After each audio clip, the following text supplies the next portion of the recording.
If we're talking about comebacks, if we're talking about the best comebacks in the game, I only want to hear one name. I only want to hear one name mentioned. Samurai Jack. I said Samurai God Jack. He gave us 4 seasons of excellence. 4 seasons of excellence, then came back in the game 14 years later just to put you on that real shit.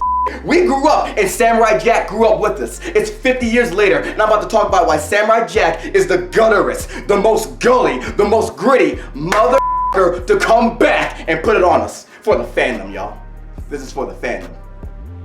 Alright, so it's 50 years later and Jack is still at it. My man got a mane on, he got a fucking Tengu mask. He comes out, the first time we see him, he comes out Bon Jovi, Steel Horse I Ride. Drop the clip. Laying everybody out. We're like, whoa. Jack laying out choppers now? Jack pulling out guns? He done lost his sword. The whole game has changed right now. It's 50 years later. Our man just going fucking Survivor's Guild shit, and when he's alone, we see that shit manifest. We see his father in the fire on the wire, through the wire type shit saying, where you at, man? We back here suffering. You still out here. You've forgotten your purpose! Your purpose! That purpose, the us! The us is what hurts right there. He tries to wash off the shame down by the creek and shit. He sees his mom floating in the river like, where the fuck are you? We dying out here, the hood was on. You see dead bodies and shit. That's what makes this such a good development. It's 50 years later and 14 years later for us. We've grown up with the show and Jack's dealing with the Survivor's Guild, man. I ain't do it for my family. I done lost my sword, the sword of my ancestors. I lost that shit. I'm out here gangbanging and shit. What I got left? What I got left? His inner samurai that still looks like him from 50 years ago is like, yo, what the fuck are we doing, man? Huh? What are we doing? You out here losing swords shit. I don't accept that. I don't accept that. I put a filter on that because I don't accept that. You need to end it. That's what you need to do. He's got all these like, it's not suicide, but it's like the honorable thing from seppuku, right? Because it's dishonor, so it's the only honorable thing I got left to do. But he's also fighting that throughout this entire series too. And we see like his ancestor like on the side, this feudal looking ancestor like, you gonna kill yourself, boy. You gonna give me this honorable death right here. And that's what's fucking beautiful about this comeback. So now we got Jack not only fighting through his way through Aku's land and shit, and Aku doesn't really know that he lost his sword yet. He comes across an assassin, cleans him up real nice. He might not have his sword, but your boy's still good with the fist. And he got the fucking steel-toed boots and shit too, yo. Jack got the fucking Kuvira shit, got the fucking arm plates and the metal armor, fucking earth bending and metal bending on him. Your boy is still nasty. But he doesn't have his sword. And once that assassin who's still alive, we find out, once he informs Aku, it's all over shit for him. Now, there's 7 daughters though that have been trained and raised to just kill Jack, to just murk him out. So now he's gotta deal with this shit. A big point of this comeback for Jack is that it's 50 years later, and through 50 years, he's only faced nuts and bolts and robots. He's never had to like kill anyone. So now it's a couple years later, he's got 7 assassins on his ass, and they all nice. They murk him out from the side. He had to pull out the banger, missing. Pull out the chopper, missing. They're still him up. He had to hide. We ain't ever seen Jack had to hide before. This boy hiding in the shell like, all right, I guess I can make a run for over there. His inner self telling him, yo, maybe you should just get killed, right? Wouldn't that just be the easier thing? And Jack's like, nah, I've been through worse before. They're just nuts and bolts.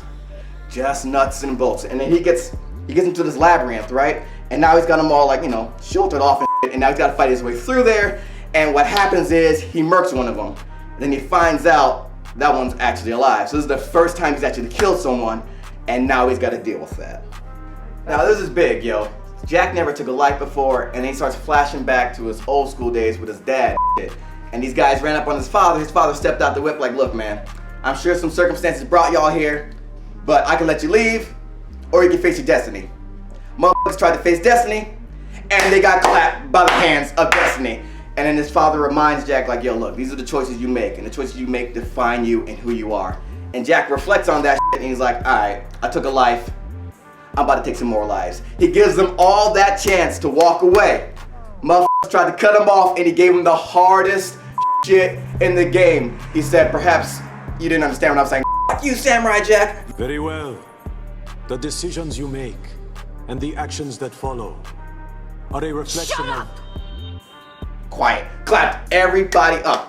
One daughter survives, and then we start to see her go through this redemption arc as she starts to learn, as Jack saving her life, starts to learn that, all right, maybe this guy's not as bad as I was led to believe, and then it deals with like brainwashing, and then Aishi, we start dealing with her own trauma, her own shit from being unpacked, from being brainwashed from a young age, and also abused and trained, and actually like dipped into and straight up like charcoal. Her whole body's like ash and shit. So she gets her own redemption arc separate from Samurai Jack. And also there's a point where these kids are thought to be dead that they're trying to rescue, and Jack's like, all right, you know what? That's it. I'm done. I can't do no more.